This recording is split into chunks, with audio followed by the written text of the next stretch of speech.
Tonight, our special transmission as the U.S. submits documents to the International Criminal Court opposing its decision to issue arrest warrants for Netanyahu. Assalamu alaikum and good evening. This is Muslim News Canada on Muslim Network TV. I'm Aisha Ashraf. Today is the 294th day since the onset of war. In the past 24 hours, 30 Palestinians have been killed in the Gaza Strip. 146 have been injured. Many victims are still trapped under rubble. Dead bodies lay the streets and are inaccessible to rescue teams. These casualties come as the Israeli Prime Minister Benjamin Netanyahu addressed the U.S. Congress yesterday. The Israeli army's ground operations continue in Khan Yunis, killing at least 129 civilians. This area had previously been designated a safe zone for displaced individuals. The Israeli military has now declared 83% of the Gaza Strip unsafe for civilians. It is progressively marking more areas out of bounds. Israeli forces have advanced deeper into towns on the eastern side of Khan Yunis today. Reports show intense fighting in Bani Suela, Azanna, and Al-Qarara. The Israeli army claims to have retrieved the bodies of 5 hostages from Khan Yunis. It says it has hit more than 60 targets in the Gaza Strip since yesterday. Palestinian fighters are reportedly using lethal improvised explosive devices against Israeli armored vehicles. Experts say this suggests Hamas has significant weapon stockpiles despite months of heavy combat. 7 Palestinians have been released from Israeli prisons. One of the former detainees, a 17-year-old, alleges torture. The death toll from Israel's war is staggering. Palestinian Health Ministry estimates at least 39,175 civilians have been killed since October 7th. 90,403 have been injured. A report published by the British medical journal The Lancet estimates the number of killings are as high as 186,000. Israel's revised death toll from Hamas's attacks stands at 1,139. Hundreds of protesters marched outside the U.S. Capitol as Israel's Prime Minister Benjamin Netanyahu addressed the Congress. Protesters condemned Netanyahu's handling of the war. About 40 Democrats boycotted the address. Inside, Palestinian American Congresswoman Rashida Tlaib led a personal protest. Tlaib brandished signs labeling Netanyahu a war criminal and guilty of genocide. Tlaib was joined by Hani al-Madhoun. Al-Madhoun is a Palestinian who has lost over 150 family members in the war. Netanyahu harshly criticized anti-Israel protesters, labeling them Iran's useful idiots. He said the protesters are supporting terrorism. Netanyahu accused the International Criminal Court of liable for its war crimes charges and defended military actions. He thanked both President Joe Biden and former President Donald Trump for their support. Progressive Democrats and human rights advocates called for a U.S. arms embargo and demanded a ceasefire. Key Democratic figures, including Representatives Ayanna Pressley and Alexandria Ocasio-Cortez, voiced strong opposition to Netanyahu's policies. Some families of American prisoners held in Gaza also attended the speech. The families say they are looking toward the U.S. to put pressure on Netanyahu to agree to a deal as soon as next week to end the war. Netanyahu's address has left a trail of controversy and intensified calls for a reevaluation of U.S. policy towards Israel. Israeli Prime Minister Benjamin Netanyahu has proposed a new regional security pact, the Abraham Alliance. The pact is aimed at countering Iranian influence.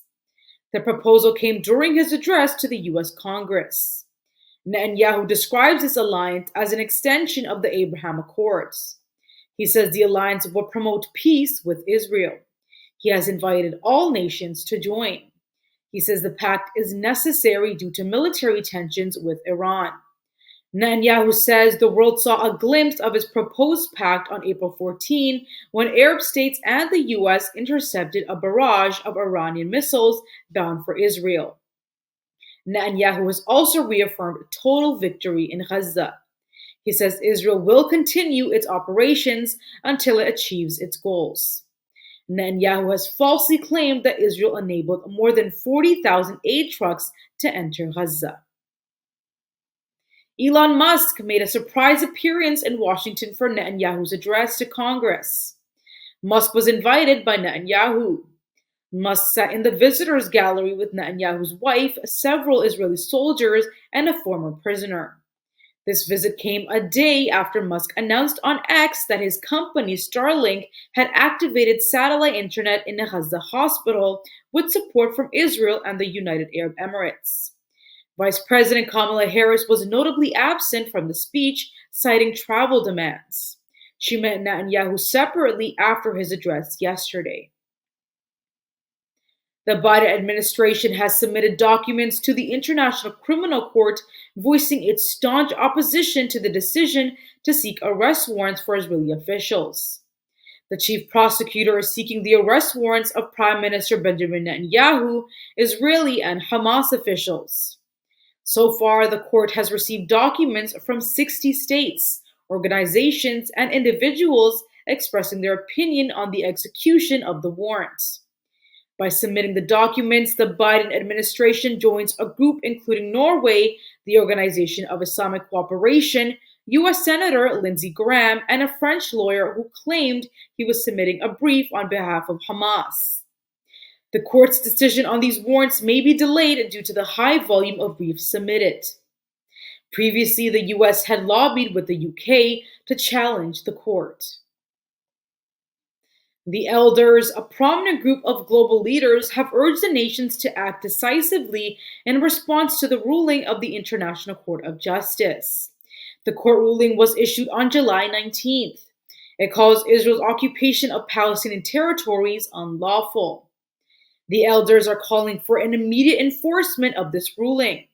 They are demanding that Israel, UN member states, and the UN itself uphold the legal consequences outlined by the court.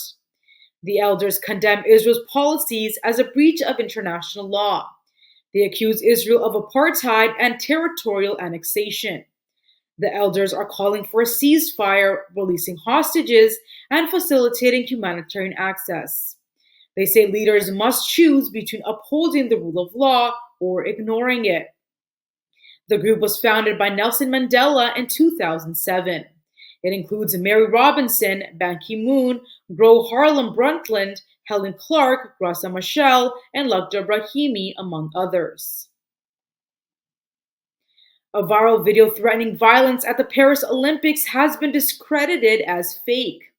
Posted on X, the video shows a masked man in a keffiyeh and a Palestine flag hoodie threatening rivers of blood in Paris. Analysts say the Arabic narration contains errors typical of non-native speakers.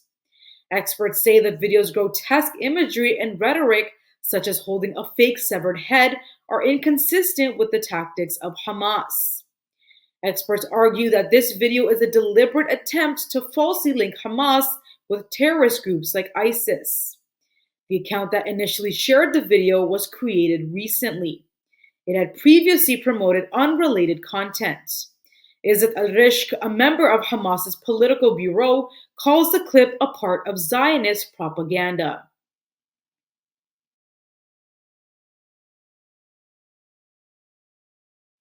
A disturbing video has surfaced showing a Greater Manchester police officer repeatedly kicking and stamping on a man's head at Manchester Airport in the United Kingdom. The man is lying face down. He's being held at gunpoint by the officer before the violent actions occurred. The man's mother is holding him. The footage has gone viral. Demonstrators staged a large protest outside Rochdale Police Station yesterday evening. They expressed their anger over police brutality. Greater Manchester Police say the incident took place after officers were attacked while trying to arrest a suspect involved in a fight. They say 3 officers have been injured during the altercation. One suffers from a broken nose. Two men have been arrested on multiple charges, including assault and obstructing police. The police have referred the case to the Independent Office of Police Conduct. The officer in the footage has been removed from active duty. Mayor Andy Burnham and Home Office Minister Dame Diana Johnson condemned the incident. They are demanding a thorough investigation into the officer's actions. Thank you for watching. Our news is produced by Muslim Network TV, which is a nonprofit organization. We need your support for donations. Please scan the QR code on our broadcast or visit muslimnetwork.tv to donate now, so we can continue to amplify the voices of Muslims in Canada and abroad.